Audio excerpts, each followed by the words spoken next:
10,000 கோடி ரூபாய் கொடுத்தாலும் தேசிய கல்விக் கொள்கையை ஏற்க மாட்டோம். சமூக நீதிக்கு, தமிழுக்கு, தமிழ்நாட்டிற்கு, தமிழ் மக்களுக்கு வேட்டு வைக்கிற கொள்கைதான் தேசிய கல்விக் கொள்கை என்றும் விமர்சனம். இந்த திட்டத்தில் கையெழுத்து போட்டாதான் 2,000 கோடி ரூபாய் கிடைக்கும். 10,000 கோடி ரூபாய் பணம் கிடைக்கும் சொன்னாலும் நாங்கள் கையெழுத்து போட மாட்டோம். தேசிய கல்விக் கொள்கையை ஏற்றால் 3 மற்றும் 5ஆம் வகுப்புகளுக்கும் பொதுத் தேர்வு வரும் என முதலமைச்சர் மு.க. ஸ்டாலின் எச்சரிக்கை. மத்திய அரசு நிதி தராவிட்டாலும் ஒருங்கிணைந்த கல்வித் திட்டத்தை செயல்படுத்துவோம் என உறுதி. தமிழ்நாடு பள்ளிக் கல்விக்கான நிதியை ஒன்றிய அரசு வழங்கவில்லை என்றாலும் ஒருங்கிணைந்த பள்ளிக் கல்வி திட்டத்தின் கீழ் மாநிலத்தில் செயல்படுத்துகிற திட்டங்கள் எதையும் நிறுத்தாம அவற்றை தொடர்ந்து நாங்கள் செயல்படுத்துவோம், அது உறுதி. தேசிய கல்விக் கொள்கையை ஏற்க மாட்டோம் என முதலமைச்சர் கூறுவது ஆணவத்தின் உச்சம் என தமிழிசை பதில். இன்னொரு மொழியை கற்பதால் தமிழ் மொழி அழியாது என்றும் பேட்டி. நீங்க மற்ற மொழிகள் போல தமிழ் அழிந்துவிடும் என்று நினைத்தீர்கள் என்றால் தமிழை நீங்கள் குறைவாக மதிப்பிடுகிறீர்கள். இன்னொரு மொழி கற்க கற்க கற்க தமிழின் செல்வங்கள் மற்ற மாநிலங்களுக்கு போகும், மற்ற மாநிலங்களின் தமிழ் செல்வங்கள் இங்கே வரும்.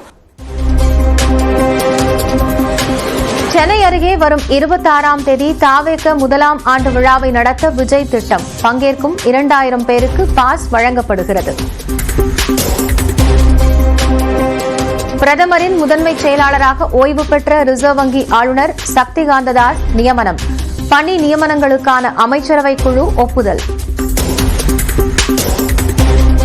ஏர் இந்தியா விமானத்தில் தனக்கு உடைந்த இருக்கை ஒதுக்கப்பட்டதாக மத்திய அமைச்சர் சிவராஜ் சிங் சௌஹான் குற்றச்சாட்டு. வருத்தம் தெரிவித்த ஏர் இந்தியா நிறுவனம் முழு விசாரணை நடத்தப்படும் என்றும் அறிவிப்பு.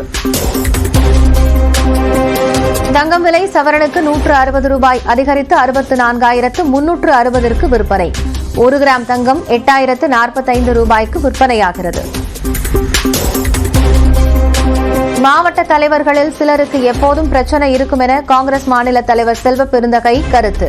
15ற்கும் மேற்பட்ட மாவட்ட செயலாளர்கள் டெல்லியில் முகாமிட்டுள்ள நிலையில் தலைமை அதனை பார்த்துக் கொள்ளும் என்றும் பதில்.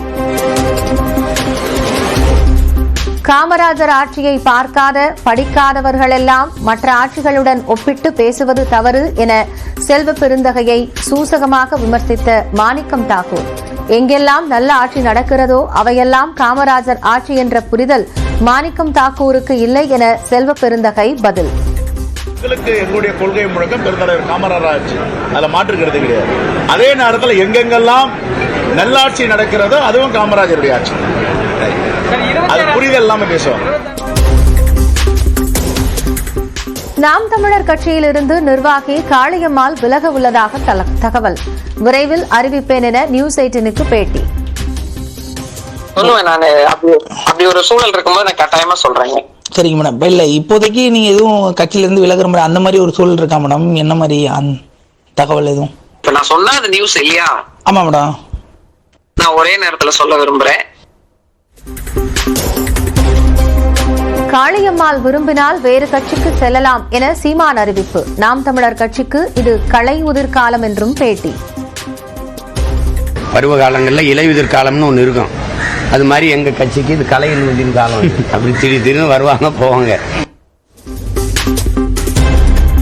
தமிழ்நாட்டில் 25ஆம் தேதி முதல் 4 நாட்களுக்கு மிதமான மழை பெய்யக்கூடும். சென்னை வானிலை ஆய்வு மையம் கணிப்பு.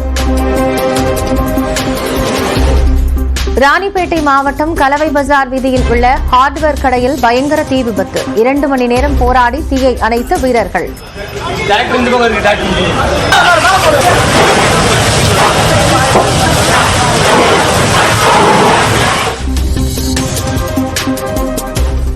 நாகப்பட்டினத்திலிருந்து இலங்கையின் காங்கேசன் துறைமுகத்திற்கு மீண்டும் கப்பல் சேவை தொடக்கம்.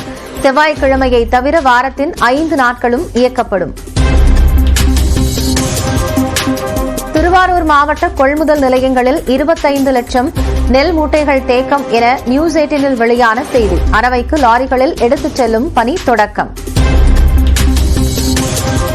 திருப்பத்தூர் அருகே சேவினிப்பட்டி கிராமத்தில் களை கட்டிய மீன்பிடி திருவிழா. போர் வீரர்கள் போன்று கண்மாய்க்குள் இறங்கி மீன்களை அள்ளிய பொதுமக்கள். சென்னை நொளம்பூரில் தொழிலதிபர் வீட்டில் 150 சவரன் தங்க நகைகள் மற்றும் ரொக்கம் கொள்ளை.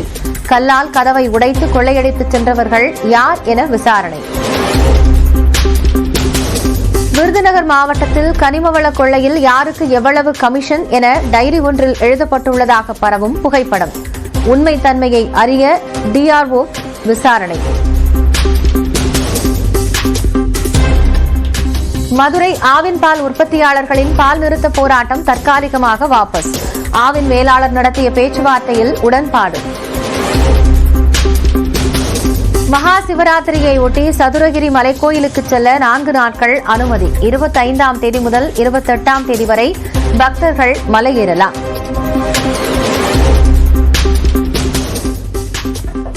மதுரை மேலூர் அருகே ஜெயலலிதா பிறந்தநாளை ஒட்டி களை கட்டிய மாட்டு வண்டி பந்தயம். வண்டி சக்கரம் உடைந்த போதும் மனம் தளராமல் இலக்கை எட்டிய உரிமையாளர்.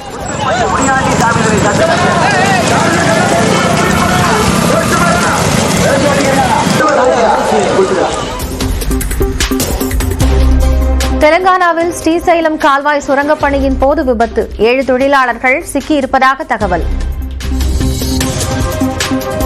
சமூக வலைதளங்களில் வெளியாகும் கருத்துக்களை ஒழுங்குபடுத்த சட்டம் கொண்டு வருவது குறித்து ஆய்வு. நாடாளுமன்ற குழுவிடம் மத்திய அரசு தகவல்.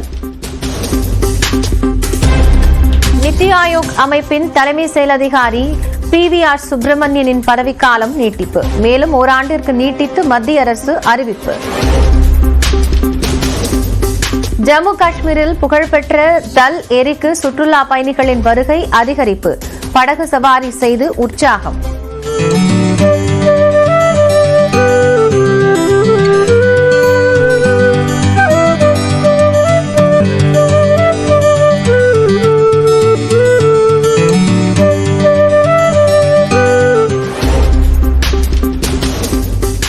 செல்போன்களின் பரிணாம வளர்ச்சி குறித்து எக்ஸ் பக்கத்தில் பதிவிட்ட ஆனந்த் மஹிந்திரா. நமது மூளையில் செல்போன்களை பதிவேற்றும் காலம் விரைவில் வரும் என்றும் பதிவு.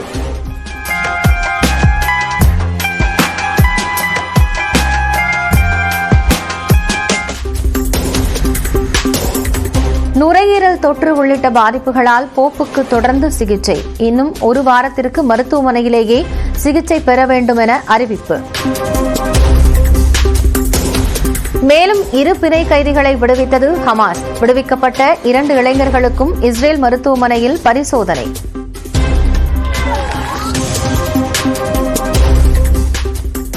இலங்கையின் தேசிய வனவிலங்கு சரணாலயத்தின் அருகே யானைகள் மீது ரயில் மோதல். 4 குட்டிகள் உட்பட 6 யானைகள் உடல் நசுங்கி உயிரிழந்த பரிதாபம். சுனிதாவை விண்வெளியிலிருந்து அழைத்து வரும் விவகாரத்தில் எலான் மஸ்க் பொய் சொல்வதாக ஐரோப்பிய விண்வெளி வீரர் குற்றச்சாட்டு. பதிலுக்கு முட்டாள் என திட்டிய எலான் மஸ்க். அமெரிக்காவின் நியூஜெர்சியில் உள்ள குப்பை கிடங்கில் பயங்கர தீ விபத்து. போராடி அணைத்த தீயணைப்பு படையினர்.